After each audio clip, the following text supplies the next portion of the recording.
여러분, 공인이라는 말 들어보셨어요?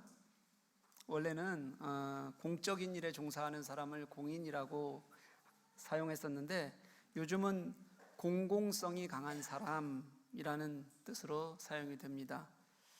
우리 교회 교우들 중에서는 공인이 있을까요? 없을까요? 있을 것 같아요? 네, 그래요? 네.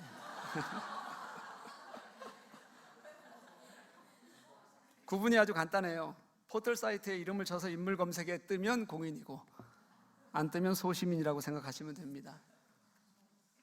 여기에 포털 검색에 이름 뜨시는 분 혹시 있어요? 저 안 떠요, 포털 검색에. 아니, 인물 검색에 뜨는 거예요. 그냥 뭐 유튜브에 뭐 설교 올라가는 거 말고요. 인물 검색에 뜨는 거. 네. 없죠? 네. 우리 교회가 저는 이래서 좋습니다. 공인이 단 한 사람도 없는 소시민적 교회, 뭐 민중교회, 뭐 이렇게 불러도 되겠습니까? 네, 하여튼 고만고만하다는 뜻이에요. 오늘 본문은 이제 예수님께서 공인으로서의 공생애를 시작하시는 첫 장면이에요. 예수님은 공인이십니다. 어디다 쳐보면 나와요? 포털에 인물 검색하면 바로 떠요. 네, 공인이세요.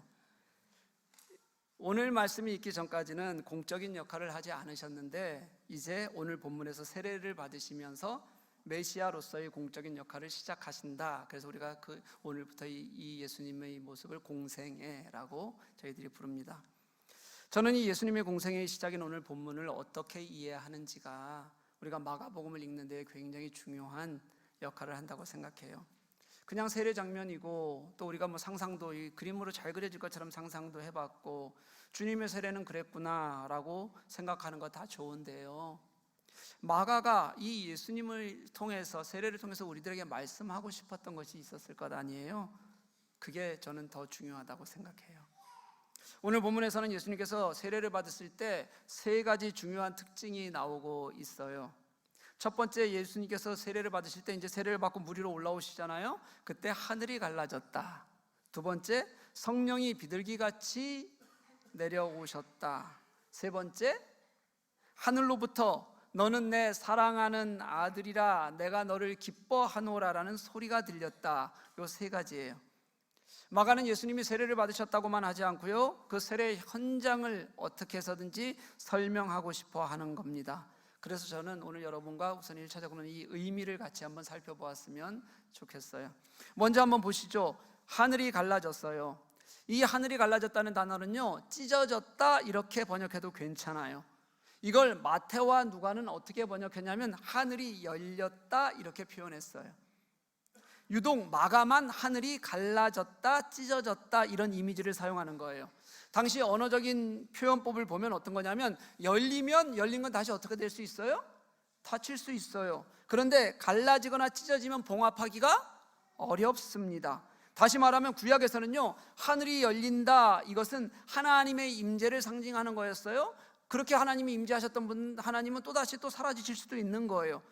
그런데 이 하나님의 임재가 처음 임재하실 때는 형식적이지도 않고요, 그 다음에 표현도 아니에요. 하나님이 실제 우리 속에서 정말로 역사하시고 일하신다는 것을 말하고 싶을 때 하늘이 열린다고 표현하거든요. 그런데 게다가 하늘이 찢어졌다, 갈라졌다는 것은 그렇게 시작된 하나님의 임재가 이 땅을 떠나지 않고 계속 머물고 있다는 것을 표현하고 싶을 때 아마 이런 표현을 쓰지 않았을까 싶어요. 왜냐하면 이 마가의 생각을 아주 잘 보여주는 또 하나의 사건이 있는데, 그게 뭐냐면 예수님께서 죽으실 때의 일입니다. 예수께서 죽으실 때 하늘이 캄캄해지고, 그리고 세상이 어두워졌어요. 십자가에 달리시고 3시간 만에 그랬어요. 그리고 또다시 3시간이 지난 이후에 예수님께서 죽으시는데, 그렇게 예수님께서 숨을 거두시는 순간 성전에서는 어떤 일이 일어났냐면요, 지성소를 맡고 있던 휘장이 아래로 찢어져 떨어졌다 이렇게 말씀하고 있어요. 이 찢어졌다는 단어가 오늘 본문에서 말하는 하늘이 갈라졌다는 단어와 동일한 단어를 사용하고 있어요. 그러니까 마가는 하늘이 갈라지는 것이나 휘장이 떨어져서 찢어져 내리는 것이나 마가가 보기에는 똑같은 것, 같은 의미로 이해해야 된다고 생각한 거예요. 그럼 도대체 마가는 이걸 통해서 뭘 얘기하나 저는 생각을 한번 해봤어요. 한번 보십시오. 하늘이 찢어져서 하나님의 임재가 우리 속에 임하셔서 일하셨던 것이 예수님의 공생애의 시작이었잖아요. 그런데 그 예수님이 죽으시면서 휘장이 찢어지면서 떨어짐으로 인해서 이제 모든 사람이 직접 하나님께 나아갈 수 있게 된 것, 이게 공생애의 마지막 역사였다는 거예요. 마가는 공생애의 시작과 공생애의 마지막에 똑같은 이미지를 써서 그 안에 예수 그리스도의 사역을 담아두고 있어요. 하나님이 지금 우리 이 자리에 역사하셔서 일하시고야 말고 그 하나님의 온전한 역사가 우리가 그 하나님께 직접 나아갈 수 있는 데까지, 완성될 때까지 그 하나님의 영광이 우리 속에서 떠나지도 버려지지도 않는다는 것을 말하고 싶어서 마가는 이런 그림을 그려주고 있다는 거예요. 믿으십니까? 하나님이 지금 이 자리에 실제 하시는 하나님, 역사하시는 하나님으로 예수 그리스도를 통해서 일하신다는 것을, 그 세례에 하늘이 갈라지는 것을 통해서 우리들이 보여주고 싶어 하는 거예요. 두 번째 특징이 있어요.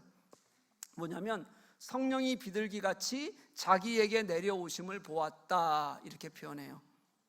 우리는 비둘기 하면 가장 먼저 떠올리는 단어가 평화입니다. 그런데 성경은 비둘기를 평화보다는 성령의 임재로 많이 사용을 합니다. 그러니까 오늘 본문도 예수께서 성령이 비둘기같이 자기에게 오시는 것을 보았다, 이렇게 말하는 건데요, 이걸 의미를 제대로 가지고 설명을 다시 한번 해석하면 이렇게 해석할 수 있어요. 성령이 비둘기같이 예수 안으로 들어가셨다, 이렇게 해석해도 괜찮아요. 원문을 가지고 보면 성령이 비둘기같이 내려와 예수 안으로 들어가셨다. 성령이 속으로 들어가셨다. 여러분, 우리는 표현을 달리하지만 이건 우리도 굉장히 많이 쓰는 말이에요. 우리는 어떻게 쓰냐면 성령이 우리 안에 계신다, 이렇게 우리도 똑같은 표현을 쓴단 말이에요. 그런데 예수님께 성령이 들어간 것과 우리 속에 성령이 계시는 것은 의미적으로는 달라요. 오늘 예수님께 성령이 함께 하셨다는 것은 뭐냐면 성령과 예수님이 하나 되는 사건이었다면, 우리 속에 성령이 계시는 것은 하나 되는 것이 아니라 성령께서 우리 속에서 뭐 하는 사건이에요? 일하시고 역사하시는 것을 우리는 말한다는 말이에요. 여러분, 성령이 예수님과 하나 되는 사건, 그게 세례였다고 오늘 마가는 우리들에게 이렇게 보여주고 싶어 하는 거예요. 하나님께서 예수님을 통해서 새 창조의 시작을 알리셨고요, 성령과 예수님이 하나 되심으로 인해서 모든 구원의 주권이 예수 그리스도에게 있다, 하나님이신 예수 그리스도께 주권이 있다는 것을 말씀하고 싶고 보여주고 싶어서 오늘 이 두 번째 이미지를 사용하는 거예요. 그리고 마지막 세 번째가 뭐냐면 하늘로부터 들리는 음성이잖아요. 음성이 들리는데 너는 내 사랑하는 아들이라, 내가 너를 기뻐한다, 이런 음성이 들렸어요. 이 말씀은 여러분 시편 2편 7절 말씀에서 이미 한번 나왔던 말씀이고요, 이 말씀이 하나님께서 이 말씀을 다시 또 차용하시는 거라고 생각하시면 돼요. 시편 2편 7절 말씀은 이렇게 얘기해요. 내가 여호와의 명령을 전하노라, 여호와께서 내게 이르시되 너는 내 아들이라, 오늘 내가 너를 낳았도다. 우리가 잘 알고 있는 이 말씀이에요. 이 말씀이 인용이 되는 거예요. 하나님께서 사랑하는 아들을 보내셨단 말이에요. 하나님이 계획하셔서 보내시고 하나님은 그 아들의 이 땅에서의 사역을 기뻐하세요. 그런데 이게 이런 말이에요. 여러분, 하나님은 분명히 그 아들이 이 땅 안에서 고통당하시고 십자가에 죽으실 것을 다 아세요. 그러기 위해서 이 예수님이 오셨다는 걸 아세요. 그런데도 뭐라고 말씀하시냐면 내가 너를 기뻐한다, 이렇게 말씀하시는 거예요. 여러분, 저는 이게 처음에는 이해가 잘 안 됐어요. 말이 안 되잖아요. 만약 우리가 만약에 그 말을 하고 있다고 생각해 봐요. 세상에 어떤 부모가 자기가 끔찍이도 아끼는 사랑하는 자식을 고난의 자리에 내어주고 십자가의 자리에 내어주고 그리고 기뻐하겠느냐고요. 그리고 기뻐한다고 만천하에 알리겠냐고요. 그런데 말씀을 묵상하다 보니까 알겠어요. 하나님께서 기뻐하신 것은 예수님의 고난이 아니세요. 그 고난을 기뻐하실 리가 없잖아요. 그 고난이 아니라 그 사명을 가지고 자신의 길을 가실 예수님 자체셨어요. 그 사명이 얼마나 소중한 일인지, 그 사명을 통해서 구원을 얻게 할 그럴 우리 인간들, 우리를 보면서 그러면서 저들의 구원을 기뻐하시는 것이 너를 기뻐하는 하나님의 음성으로 저는 들린다는 생각이 들었어요. 내 아들 예수가 고통 중에 죽더라도 그 고난의 죽음이 기쁜 것이 아니라 그러게도 기뻐하실 사명, 그 사명 때문에 살아날 그 영혼들과 생명들을 보면서 그 십자가마저도 기뻐할 수 있는 것, 그게 주님의 마음이었다, 하나님의 마음이었다는 거예요. 저는 이 세례 받으시는 장면이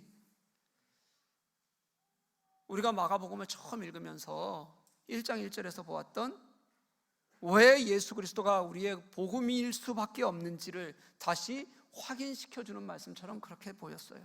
하나님의 아들 예수 그리스도가 어떻게 이 땅 안에서 참된 그리스도가 되어 죽으심으로 우리에게 복음이 되셨는지를 공생의 시작을 알리는 이 세례를 통해서 그 자리에 있던 사람들 앞에서 실현시키시는, 확실하게 그들에게 보이시는 말씀이 그게 바로 오늘 본문 말씀이라는 겁니다.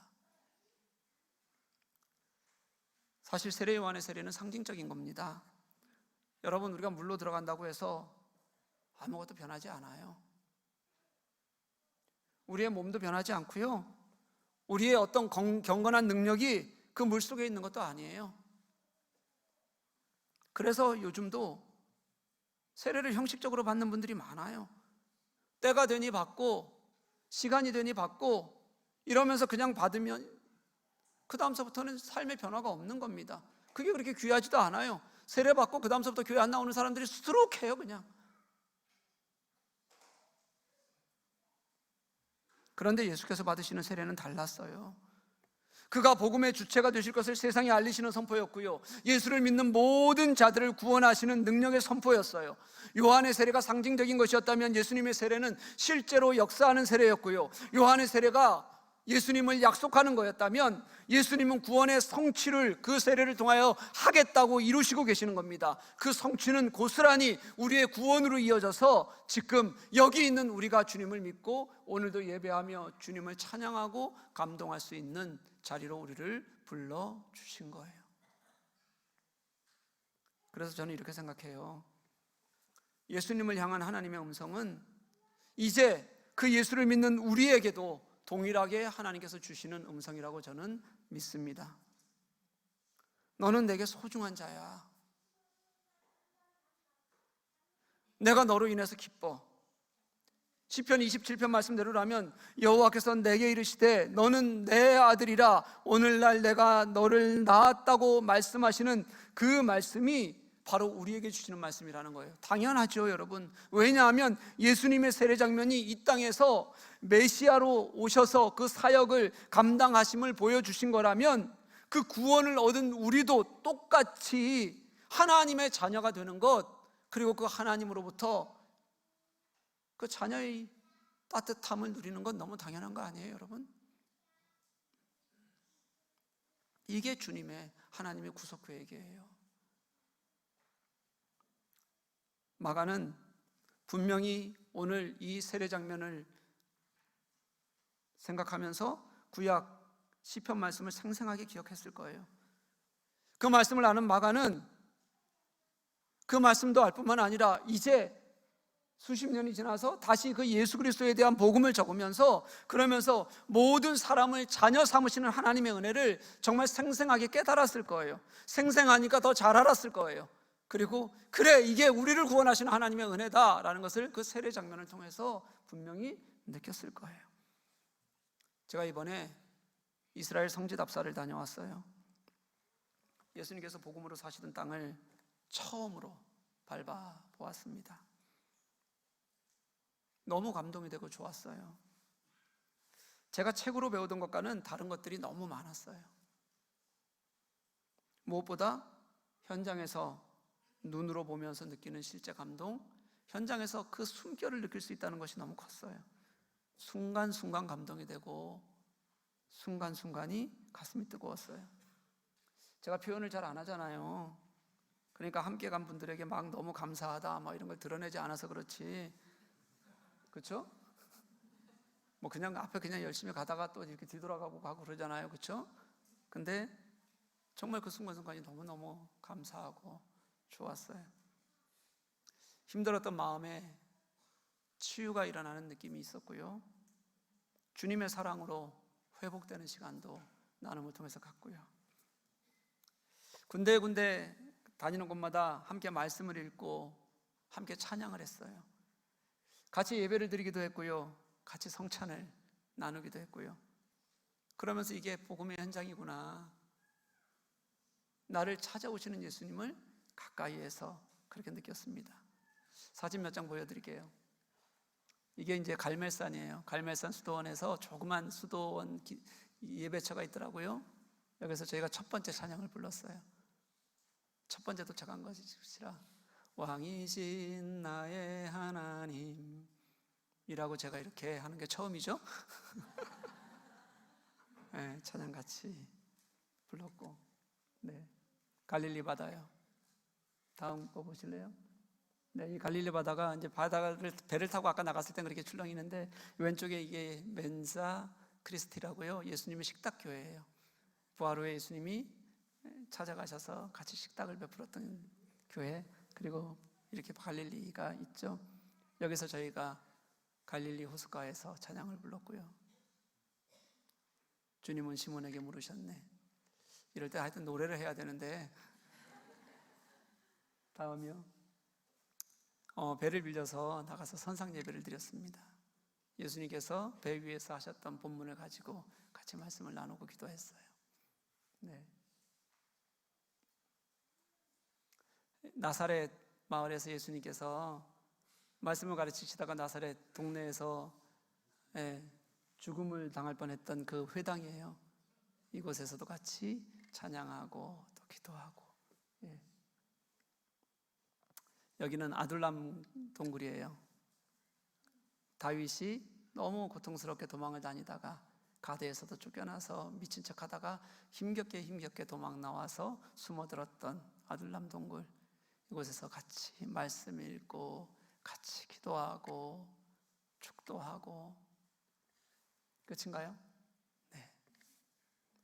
이거 몇 개만 보여드린 거고요. 제가 뭐 큰 건물들 일부러 안 보여드리는 거예요. 그거는 뭐 봐서 뭐 하겠어요? 우리가 같이 숨결을 생생하게 느낄 수 있었던 것들이 많았고, 가는 곳마다 하루에도 몇 번씩 찬양하고 기도하고 예배했어요. 갔더니 이거 구경하는 게 아니라 그걸 통해서 우리들에게 주시는 은혜가 너무 많았어요. 여러분, 이론만으로만 보자면 저도 웬만큼 잘 알아요. 제가 36년째 올해 목회하고 있는데 더구나 공부를 그렇게 많이 하고 지금도 늘 공부를 하는 사람이 얼마나 많이 알겠습니까? 그렇죠? 네, 하여튼 반응이 이래요. 그냥 뭐 기면 기고 아니면 인상이라도 써야 이게 현장감이 있을 텐데 목회하기가 이렇게 힘들어요.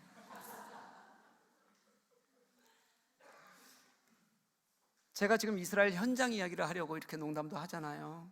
가보니까 제가 현장과는 다른 이야기를 많이 하면서 사기를 치고 살아왔더라고요, 지금까지. 책으로만 봤으니까 그런 거예요. 근데 전 그렇게 생각해요. 저는 모르고 친 사기인이 괜찮지 않겠어요? 모르면서 아는 척 책을 쓴 사람들이 이제 주님 앞에 가면 엄청 욕을 먹을 겁니다, 제가 볼 때는. 그렇죠?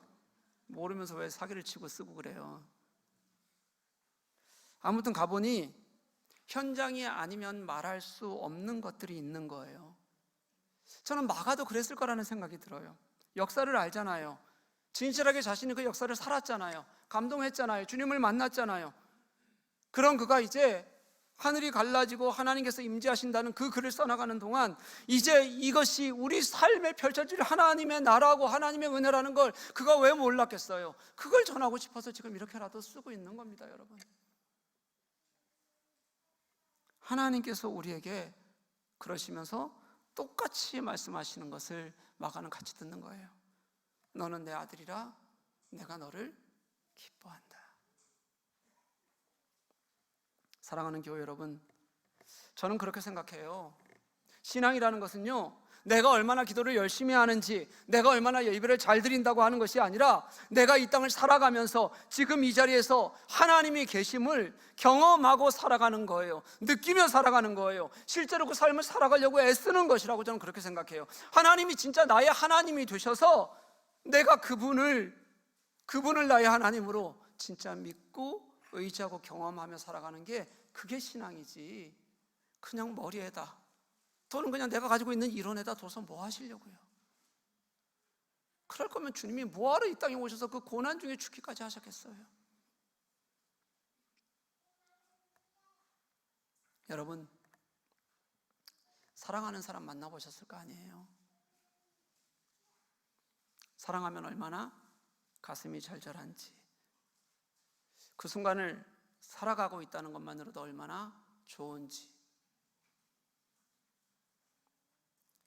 얼마나 보고 싶은지, 얼마나 만나고 싶은지, 얼마나 서로에게 영향을 끼치는지 여러분 아실 거 아니에요? 물론 표정을 보니 여러분들은 안 하는 것 같아요. 안 했던 것 같아요.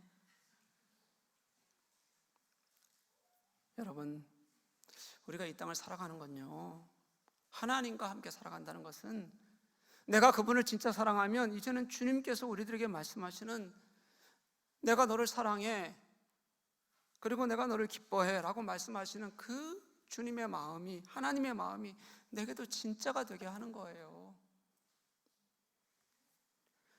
이제는 나의 생각과 가치가 아니라 이 땅에 우리와 함께 살고 싶으셔서 자기를 버리고 이 땅에 오시기까지 하셨던, 그래서 그곳에서 당신이 누구신지를 보이고 싶어 하셨던, 그래서 그가 십자가에 죽더라도 감당하셨던 그 구원의 길이 내 신앙의 뿌리로 제대로 누리며 살아가는 것, 내리며 살아가는 것, 그게 우리가 하나님과 함께 살아가는 거예요. 지금까지는 내가 세상의 가치를 더 사랑했다면 이제는 그 반대의 자리에 있는 하나님을 더 사랑하겠다고, 주님을 더 사랑하겠다고 고백하는 거예요. 2000년 전 그 현장, 그 예수 그리스도의 삶의 현장을 다시 밟겠다고 고백하며 살아가는 것, 그게 우리가 하나님과 함께 동행하는 겁니다. 왜 멀리서 찾아요? 이번 이스라엘 성지 답사에서 금요일날 요단강을 다녀왔어요. 이제 오늘 본문의 배경이 되는 바로 이 자리에 갔다 온 거죠. 세례 받으시는 곳. 물이 그리 많지는 않더라고요. 강폭도 꽤 좁았어요. 뭐 멋있지도 않고 화려하지도 않아요. 뭐 예전에는 물이 더 많았겠지만 분명히 많았어요. 성경을 보면 훨씬 많았어요. 여호수아 때 그림을 그려보든 아니면 엘리야 엘리사 얘기를 보든 물이 많았을 거예요. 근데 지금은 좀 좁고 지금 그 자리는 그래요. 근데 거기 가만히 앉으면서 제가 앉아서 손을 한번 담가봤어요. 보여요? 안 보여주네.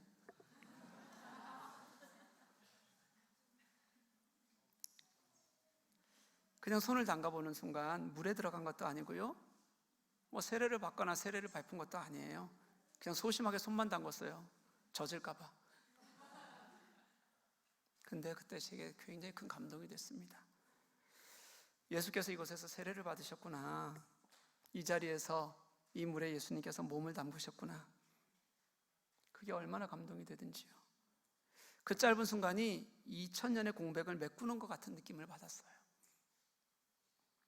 그날 저녁에, 다음 날이 어제 토요일이었거든요. 그래서 돌아와야 되잖아요. 그러니까 금요일날 밤에 마무리 모임을 했어요. 성지 답사를 가셨던 분들이 대부분 똑같은 고백을 하셨어요. 다른 분들도 손 좀 이렇게 담그셨거든요, 같이. 그 시간 물에 손을 담그는 게 너무 좋았다는 거예요. 저만 느낀 것이 아니라 대부분이 그러셨어요. 그리고 또 그분들이 같이 나눴던 그때 그날의 우리의 나눔의 대부분 생각이 뭐였냐면, 그래서 우리가 그 감동을 어떻게 살아갈 건데 였어요. 그냥 좋았다고 그런 게 아니라 그럼 나는 어떻게 할 건데가 다들 고백 속에서 나와요. 여러분, 우리 성지 답사 갔다 오신 분들이 이따가 찬양할 건데요, 그분들이 하루아침에 변하겠습니까? 한번 다녀왔다고 그분들이 새 사람이 되겠어요? 우리 남편들 착각하지 마십시오. 똑같이 악쓸 겁니다. 그럴 수도 있지만 아닐 가능성이 더 커요. 그런데요, 그들은 그 자리에서 고민을 시작했어요. 고민을요. 2000년의 그 감동이 내게 어떤 의미인가에 대한 고민을 그 현장에서 시작한 거예요. 그 감동이 그때로부터 지금까지 또 이제는 내 삶의 현장으로 이어져야 된다는 것을 함께 있는 자리에서 나누고 고백하고 그러고 들어오는 거잖아요. 그렇게 살기 위해서는 내가 무엇을 할지를 아마 작은 것이지만 하나라도 그들은 시작할 겁니다. 사랑하는 여러분, 예수님의 세례 그 장면은 역사예요. 하나님께서 이미 이 땅에서 우리 안에 하나님이 보이신 일이에요, 여러분. 그러면 이제 우리도 그 하나님의 일을 응답하는 역사가 있어야죠. 그 하나님의 음성을 나의 음성으로 만들어내는 것, 바꾸어내는 것, 저는 그게 우리의 신약, 우리가 신약을 살아가는 우리의 응답이라고 생각해요. 신약은요, 이 실제 하셨던 예수님과 그 예수님을 따르는 사람들의 이야기거든요. 주님의 음성을 듣고 깨닫고, 그리고 그래서 좀 우리도 주님이 원하시는 자리를 이제 좀 살아보자. 그게 신약의 메시지예요. 주님이 그 삶을 살게 먼저 시작하셔서 구원을 이룬 것이 신약의 시작이었다면, 이제는 우리가 그 가르침을 가지고 그 명령을 가지고 이 땅에서 살아가고 그를 통해서 하나님 나라를 만들어가는 것이 그 이후의 신약의 과정이란 말이에요, 여러분. 그런 우리에게 하나님께서 그렇게 말씀하시는 거예요.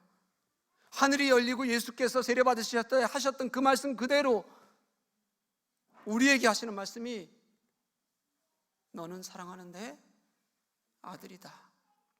내가 너를 기뻐한다. 여러분, 이 말씀이 얼마나 좋습니까?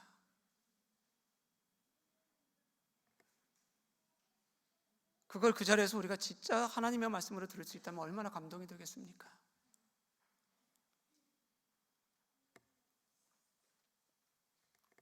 나 같은 사람을요, 나 같은 사람을 너는 사랑하는 내 아들이다. 그렇게 지금 여러분들에게, 제게 들려주시는 거예요.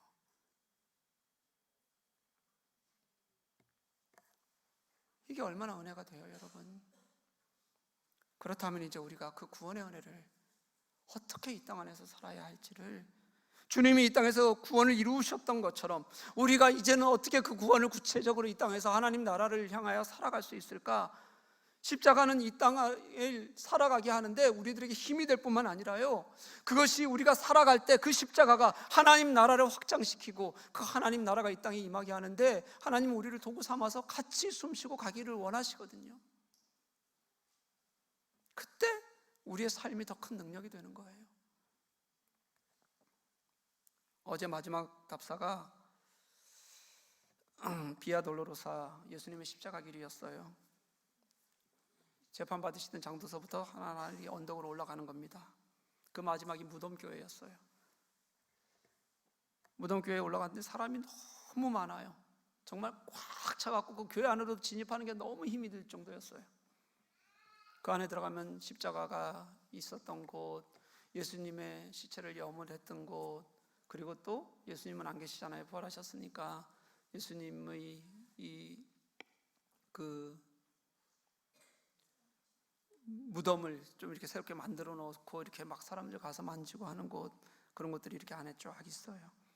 근데 저희는 그 중에서 한산한 곳이 하나 있었는데, 옛 무덤을, 예수님이 계시던 때의 무덤을 재현해 놓은 아주 곳이, 정말 사람이 파글파글한데 거기만 사람이 딱 비었어요. 네, 이 자리예요. 이 자리에서 저희가 성찬식을, 마지막 우리 십자가의 그 마지막을 다 보고 이 자리에서 성찬식을 했어요. 그리고 함께 찬양을 했고, 함께 우리를 내어놓는 참회의 기도를 드리고, 그리고 돌아왔어요. 저는 개인적으로 정말 큰 감사와 은혜가 됐어요. 현장이 주는 감동이 분명히 있어요. 근데 저는 그 현장에 가 있지 않는다고 할지라도 우리가 그 주님을 느끼고 깨닫고 알고 경험하고 나의 것으로 만들려고 한다면 그 주님이 우리 속에 역사하실 것을 저는 분명히 믿습니다. 여러분, 그 순간 우리의 삶이 주님과 동행하게 되는 거예요. 사랑하는 교우 여러분, 우리의 신앙이 예수님을 만났듯이 지금 이제 우리의 이 자리가 진실하게 우리의 구원을 이루시는 주님을 체험하고 그 주님과 함께 기쁨과 감사로 살아가는 저와 여러분 될 수 있기를 주님의 이름으로 간절히 축복합니다.